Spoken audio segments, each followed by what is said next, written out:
മോളെ, ഗോകുല് വരേണ്ട സമയം കഴിഞ്ഞല്ലോ. അവൻ എന്താ ഇത്ര താമസിക്കുന്നേ? സാധാരണ എല്ലാ ദിവസവും ഇതിനു മുൻപ് വരുന്നതല്ലേ? അവൻ മോളോട് എന്തെങ്കിലും പറഞ്ഞോ? ഇല്ല, ഓഫീസിൽ എന്തെങ്കിലും തിരക്ക് കാണും. എന്നാ പിന്നെ അവനൊന്ന് വിളിച്ചു പറഞ്ഞൂടെ?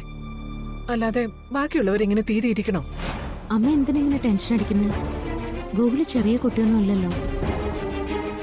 ഓഫീസിലെ ജോലിയൊക്കെ തീർന്നപ്പോ ചിലപ്പോ ലേറ്റായി കാണും. കുറച്ചു ദിവസം കൊണ്ട് അവന്റെ കാര്യം ആലോചിക്കുമ്പോ എനിക്കൊരു വല്ലാത്ത ടെൻഷനാ മോളെ. എന്തിന്? അന്നൊരുത്തൻ ഇവിടെ വന്ന് ബഹളം ഉണ്ടാക്കിയിട്ട് പോയില്ലേ, ആ ഡ്രൈവർ സച്ചി.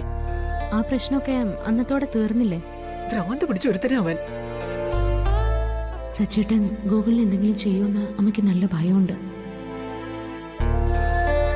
സച്ചേട്ടൻ അങ്ങനെയൊന്നും ചെയ്യില്ല എന്ന് പറഞ്ഞ് അമ്മയെ ആശ്വസിപ്പിക്കാനും എനിക്ക് പറ്റില്ല. അത് കൂടുതൽ സംശയത്തിനിടയാക്കും.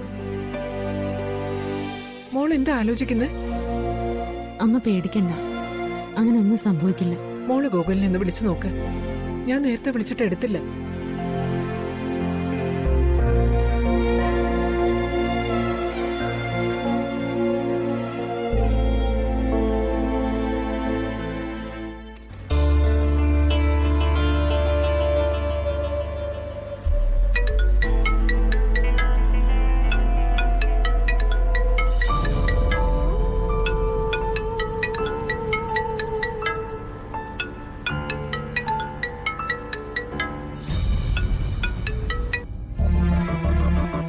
എന്താ മോളെ?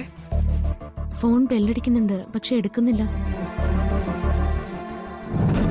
ഈശ്വര, അമ്മ പേടിച്ച പോലെ ഇനി അവര് തമ്മിൽ എങ്ങാനും കണ്ടോ? എന്തായാലും ഞാനിവിടെ ഉണ്ടെന്നറിഞ്ഞ സ്ഥിതിക്ക് സച്ചേട്ടൻ അടങ്ങിയിരിക്കില്ല. എന്തായാലും ഒരു കാര്യം ഉറപ്പാ, എന്നെ കണ്ട കാര്യം ഇതുവരെ സച്ചേട്ടൻ വീട്ടിൽ പറഞ്ഞിട്ടില്ല. പറഞ്ഞിരുന്നെങ്കിൽ ഇതിനകം തന്നെ അവിടുന്ന് എല്ലാവരും കൂടി എന്നെ അന്വേഷിച്ചു വന്നേനെ. മോളെ, ഒന്നുകൊണ്ടൊന്ന് വിളിച്ചു നോക്കും മോളെ. ആ